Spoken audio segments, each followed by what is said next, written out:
So hello everyone, my name is Kunal Pandey. So guys, आज हम लोग जीएसके 1 वाले बच्चों का पेपर सॉल्यूशन कर रहे होंगे यार। अभी हमने जीएसके 2 का भी किया है। अगर अभी तक आपने नहीं देखा है, आप पहले ये डिसाइड कर लो आपका कौन सा पेपर था, जीएसके 1 था या फिर जीएसके 2 था। जब मैं जीएसके 2 करा रहा था तो काफी बच्चे उसके लिए कमेंट कर रहे थे, भैया जीएसके 1 वाला भी बता दीजिए, जीएसके 1 वाला करा दीजिए। तो यहाँ पे यार जीएसके 1 वाला भी चालू हो चुका है, तो प्लीज इसे ध्यान से देखते चलिएगा, एक एक क्वेश्चन ध्यान से समझते चलिएगा। हर एक क्वेश्चन बहुत ही जरूरी है यार, बहुत ही इंपॉर्टेंट क्वेश्चन है। और आई होप आप 40 बाई 40 जरूर स्कोर कर रहे होंगे अपने इस टर्म 1 के एग्जामिनेशन में जो साइंस के एग्जाम हुए हैं।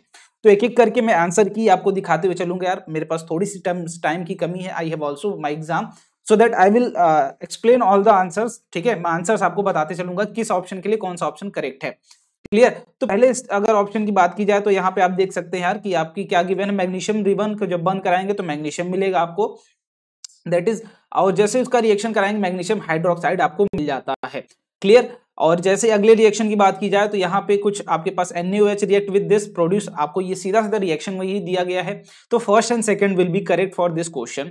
अब लास्ट वाली की बात करें तो इनिशियल कलर ऑफ सॉल्यूशन क्या गिवन है भाई, copper sulphate plus iron sulphate. Displacement reaction है आपके पास फाइनली दिया गया है। पहले जहां तक देखिए, जब भी कॉपर 2+ में होता है दैट विल बी ब्लू, और जैसे ही वो कॉपर अपना इस स्टेट में आएगा दैट विल बी अपना जो भी कलर, वो हमसे नहीं पूछा हुआ, आयरन नेल का पूछा हुआ है। ठीक है, चलो इसके बाद अब आगे कहानी पूछी जाए, दैट इज हमारे पास ये है डाइल्यूशन ऑफ सल्फ्यूरिक एसिड। कुछ अपने पास consider the following process, dilution of sulphuric acid, sublimation of dry ice, condensation of endothermic process कौन कौन से है। तो जिनमें से सिर्फ दो ही होंगे यार, एक तो सेकंड होगा, एक तो फोर्थ होगा। क्लियर। चलिए आगे बात कर लेते हैं सॉल्यूशन की। Biological current when the few drops in this, हमें पता है भाई थोड़ा सा आपका एसिडिक होना चाहिए माहौल, तो लेमन जूस की ही बात यहाँ पे हो रही होगी। और H2SO4 हमें पता है कि हम हमेशा एसिड को ही ऐड करते हैं वाटर में, बिकॉज इट्स एक्सोथर्मिक प्रोसेस, तो ये भी आपकी बी ऑप्शन होगा। 7th की बात की जाए तो यहाँ पे सोडियम कार्बोनेट ही होगा। क्लियर। और एसिड रेन का पीएच तो आपने जरूर पढ़ा होगा, 5.6 होता है, उसी के अप्रोक्सीमेट होता है।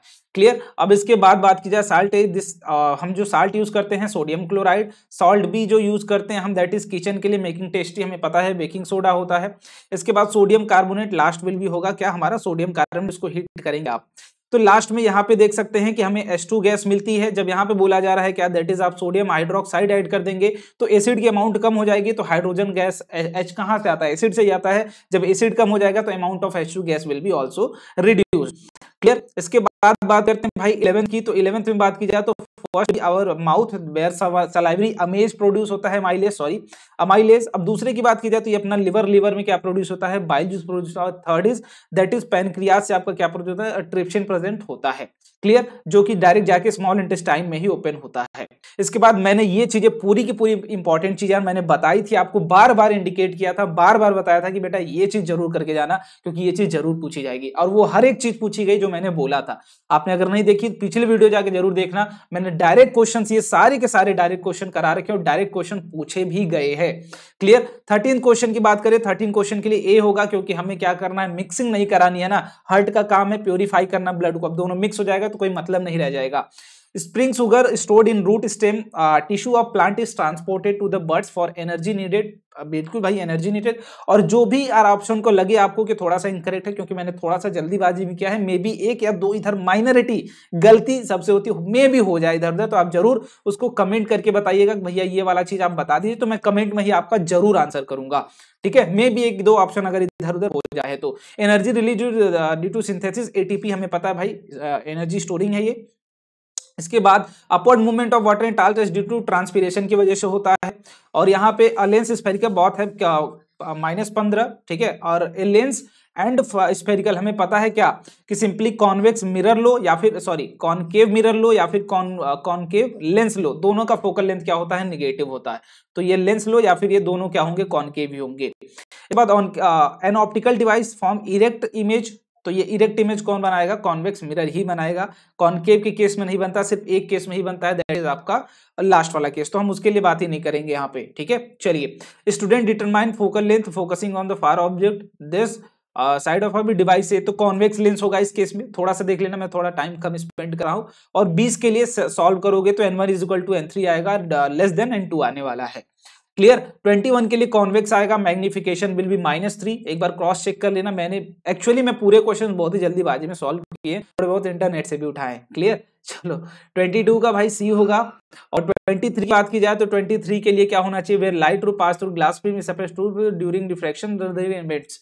बेंड कहाँ होगी, टुवर्ड्स द बेस। हमें पता है क्या, जब भी आप लोगे, जब भी आप करते हो वो फाइनली कहाँ बेंड होती है, टुवर्ड्स द बेस ही। ये बेस है, इसके ही टुवर्ड्स द बेस ही होगी।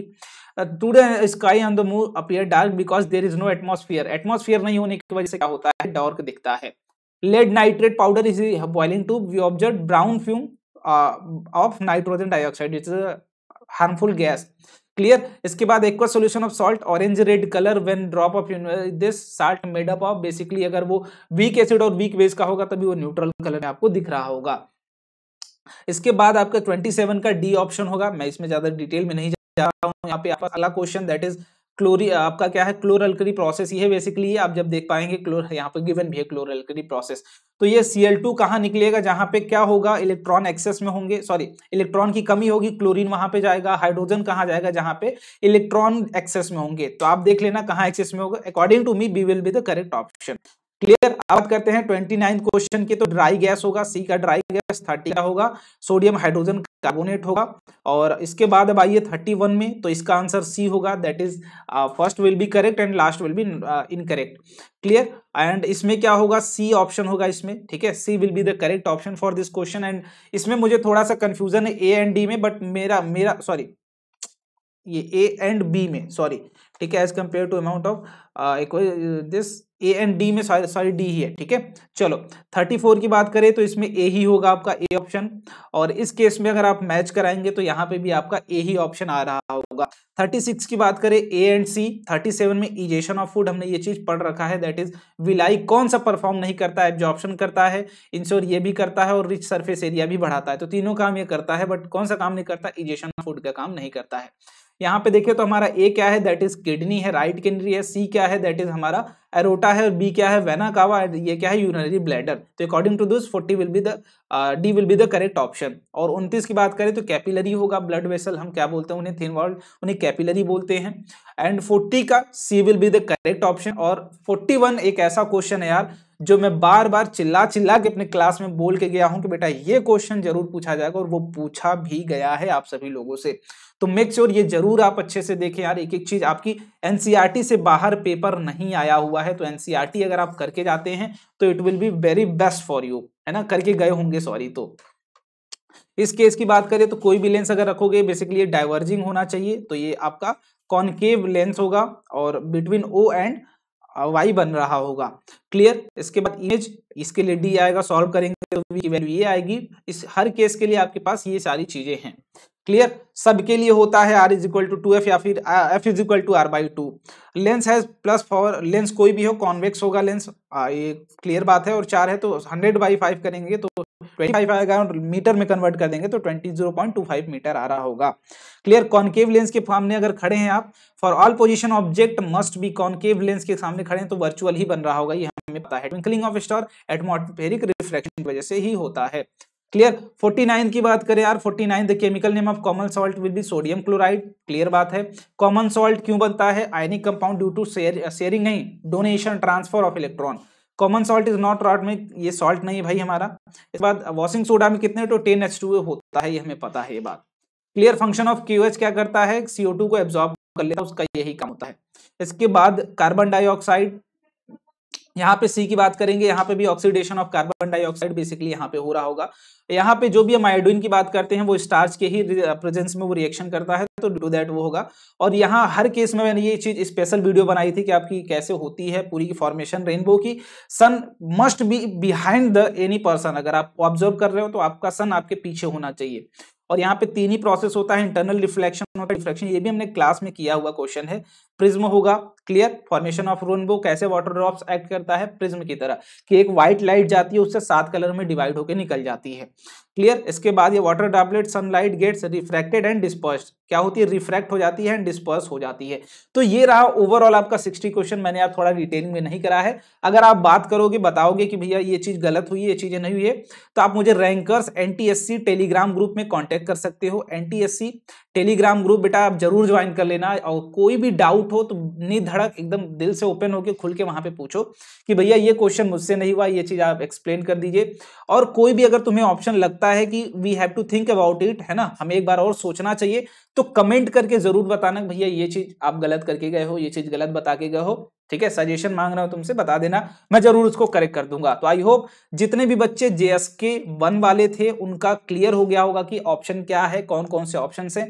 बाकी अगर कोई प्रॉब्लम एक बार मैं क्रॉस चेक करूंगा, अगर वो गलत होगा तो हम उसके लिए जरूर उसके आंसर्स करेंगे, ठीक है। बाकी कोई भी तुम लोग को डाउट हो यार, कोई भी परेशानी हो, कमेंट करके जरूर बताओ कि भैया ये चीज हम फेस कर रहे हैं। Thank you so much everyone, मिलते हैं अगली वीडियो में, तब तक के लिए bye and thank you so much again.